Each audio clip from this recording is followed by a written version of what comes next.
Hi, everyone, and welcome to another episode of Trident Talks. I'm delighted to be joined today by Justin, who's partner at YL Ventures. And this episode is going to be a short and sweet introduction on that journey from CISO to the VC world and the partner space. So, Justin, thanks so much for joining me. Would you like to give an introduction into who you are and what you do? Yeah, Justin Somaini, like I said, or like you said, partner here at YL for about a year and a half. I've been an advisor to YL for about 8 years prior to that. But before coming to YL, I was 30 years as a CISO, recently left Unity as their CISO, SAP as their CSO, Yahoo, Semantic, VeriSign, and a bunch of other places before that. Yeah. Brilliant. Um, and yeah, I'm really excited about this particular episode because it's not really talked about. And there's a lot of executives that I speak to that are really interested in the whole investment world, and we could talk for hours around the like venture and investment landscape at the moment. Um, but this is particularly around your journey and how you kind of got to where you are today. So have you always kind of had the idea to get into this position now, or did it kind of happen organically? No, it was completely organic. Okay. I live in San Francisco and have been here for the past 25 years or so, doing security, obviously. But in that, just the locale, you got to know VCs, partners, to get asked for due diligence and get opinions. And I was deeply fascinated by the whole thing, the startups. I'm really excited about innovation and just the concept. And so, in the vein of always saying yes, I just got more and more involved, or since 2008, actually, is when I think it started. So, it's been a long interest and excitement about just innovation and generally that naturally kind of drafted me into where I'm at today.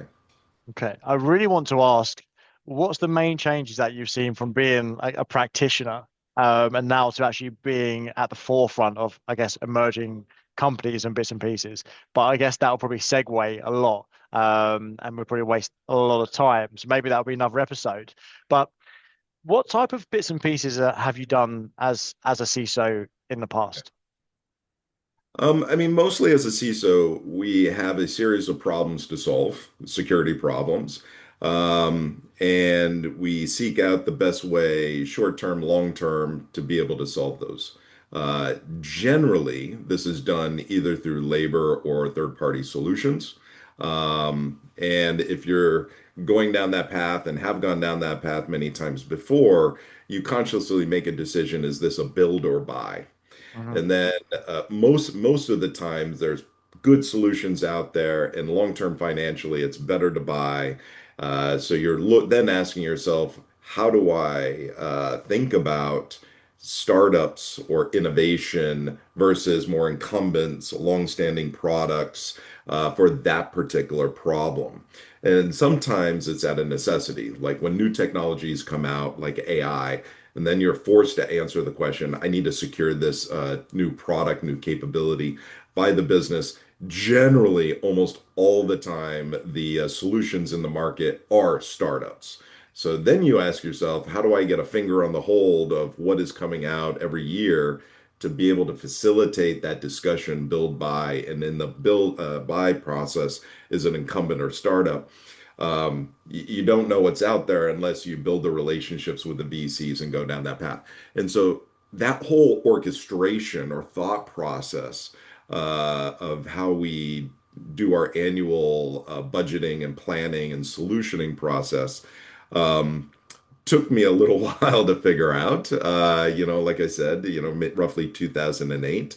But since then, it's really that realization and slow awareness of how startups evolve over time. The different phases from seed A to B. What is the ecosystem of VCs that are out there, and how do they really build out their portfolio? How do they differentiate and how they provide value add? It's a whole ecosystem unto itself, but it really started with that necessity of here's a problem I need to solve. How do I think through what's the best way to solve it? You raise a really good point there. It sounds like you're very, as of 2008, you were very like pro vendor. How do I go out there? How do I build relationships? Find out what technology's out there. Was there a point where you were very focused on and like being like an anti-vendor and building things in-house, or was there a particular thing that happened within your career where you actually thought, well, actually, the switch kind of flicked. No, I think it's just I think it's just common sense. We're not able to build our way out of this problem. Hmm. Uh, there are some very few organizations that have a tendency to build versus buy. There's always a buy component. I don't know of any security organization that has built their own endpoint antivirus, for example, or their Hmm. own firewalls. They might use some open source stuff. And so there are areas within the security solutioning domain that it's just insanity if you were going to build it. I would say most of the problems that we solve are, roughly 70 to 80% buy versus build. When you think about the build process or problem, it's not the building of the first MVP or use case, but how do you manage it and maintain it with labor over the next 10 years, for example? And what is the cost that incurs it? Usually there's a lot of excitement, hackathon projects, engineering get really excitement. I think I can solve this problem. It would be fun. All of those things are yes. But then 30 days later, they don't want to maintain it generally. That becomes tech debt. And how do you maintain it? And then you have like 5 or 6 different projects every year. Before you know it, it becomes incredibly problematic to staff up, to maintain, and keep it the way it is. And so, some types, in some cases, some solutions, some problems are very specific to that company, that business, that product, whatever it is. And it's at a necessity you need to build. There absolutely are those cases. Almost in every company, some are more and some are less. But if you don't have a, really mental framework of thinking it through, you can fall into a very deep trap very quickly.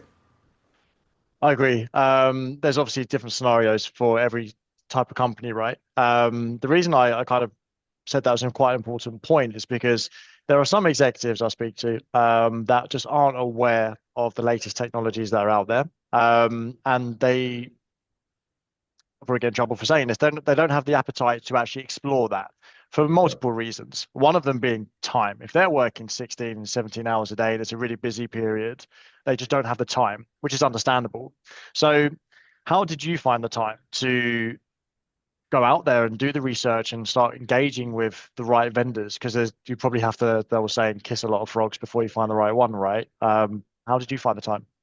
Yeah, I mean, I realized fairly quickly, of course, being in the Valley, and being interested in that VC ecosystem, just education myself and getting to know people. I realized that it was less about learning about the specific startup and more about building a relationship with specific VCs. So in the world of VCs, everybody, a bunch of people are going to get funded, but when you look at winners and losers in the startup ecosystem, and you look at, what it takes to do that, a lot of money is not what the VCs really deliver. It's the guidance, the network, the ability to succeed on product and go to market. And so identifying the 2 or 3 cyber-focused VCs, that have a track record of success, that have who are the partners, et cetera. If I build a relationship with them, then I have a constant pipeline of what's coming out. And that was much more manageable, much easier. And quite honestly, being on this side of the fence, it's one of the things that we do. We talk to 50 to 70 security teams every month.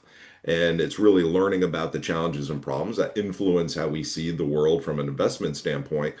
And we're fairly open about the innovation we see, just as to providing that value. It's a little personal because I've been in the seat for 30 years, so it's really, to your earlier point, it's very difficult. So our ability just to provide that visibility into what we see has resonated quite well with a significant amount of the security leaders that we talk to. Okay. Okay. I think there's a few stages there. So there's probably two topics I kind of want to cover before we run out of time. Um, if you were to articulate that in certain steps, what a CISO needs to do to get to a point where they're actually either working internally for a VC as a partner or whatever that may be, what kind of, if there were 3 steps, how would I start if I'm a first time CISO? First is a thoughtful decision. Is it something for you? Mhm. What is the role and or what are the role and responsibilities in a VC? What do VCs do? And is that really something I want to do? So when you look at a VC, it's really one of three things. You're either sourcing for new deals, constantly out with founders, building relationships with them, and then winning those deals. So you're selling your VC in order to win that deal. This is what we can provide, all of the amazing things. It's not just money. Um, you are that, or either that, or you're helping with the fundraise. You know, you build relationships with other VCs. Here's our portfolio companies, and then helping them down that next fundraise path. Or you're helping build their go-to-market. What is that network, that sales, marketing oriented kind of things that you really need to lean into?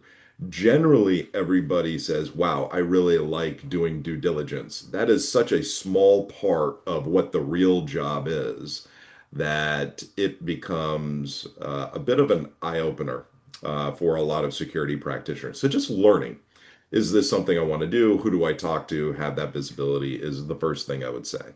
The second thing is if you wanted to do that, um, reaching out to those, doing some research, but reaching out to those partners in those respective VCs, um, and really just offering your, history, experience in part of their flow. This is a very social industry. It is very small, extremely small industry. And so people do business with people that they know. So you have to develop a relationship, develop an understanding, and that can take a long, long time. I'm in this role just for the past year and a half, but it's been almost 20 years that I've been engaging VCs, developing my reputation or just value add and getting to know, and then extremely rare opportunities that find like this one. Then you have a shot at it. But it's very different from the security operator, career, employment, hiring. Where do I find it? Nobody's posting really for these partnership roles. Yeah. Yeah, you mentioned just before the call that is a super rare situation and position that you find yourself in. And there's testaments, obviously, the work that you've done over the years because they're few and far between, right? And I guess it really does take that whole stakeholder management piece, which is obviously the CISO skill set to an entirely new level. And in fact, it does become a sales focused role, right? Yeah. Um, I think, yeah, for CISOs to actually start engaging and being a lot more open-minded to vendors and working with founders, immersing themselves in the ecosystems and obviously VC firms like yourself, is just a really good place to start. Um, to demystify and give us some additional insight into life at VC, what's been the highlight for you? What's your time there? So I appreciate it hasn't been too long. Demystify or highlight or Highlight. Let's go with the highlight. It's a lot more positive. I've always enjoyed the, just the learning and the founders that are creating new ideas and having maybe a small voice into that feature functionality or that direction. That's always been exciting and that continues to be part of the excitement. I think in a broader sense, I've really enjoyed working with founders in helping them build the company. And so the small machinations of, how do we get our design partners? How do we find the first 10 customers? That's the sales side. How do we hire our first VP of sales and marketing? How do we build out the overarching go-to-market capability? Incredibly important at these early seed and A stage kind of rounds. How do we think about venture debt and how it plays in and build the relationships? And who are the third parties to help us on the go-to-market side? How do we think about partnerships with multi-cloud providers? I mean, the whole list is very long and deep. But when you've done it a couple times, there's obviously patterns, and then your ability to provide that value just dramatically increases. But my point is that whole overarching theme of participating with that CEO and that CTO and going through that journey is very rewarding, actually, a lot more rewarding than I thought it would be. I was excited and I thought it was interesting, but I really enjoy um, working relatively hand in hand. The CEO still owns it, by the way, but working hand in hand and doing that. Um, not to say I don't like working with the other VCs or I don't like to work with others, of course, but I really find that personally rewarding of really just giving back as much as I can and adding value. Yeah. Yeah.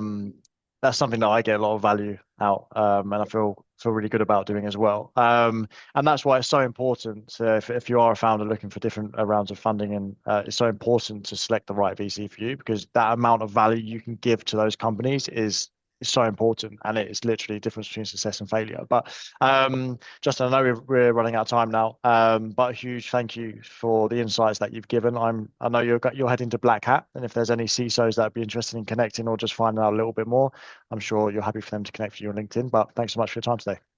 Absolutely. Thank you much.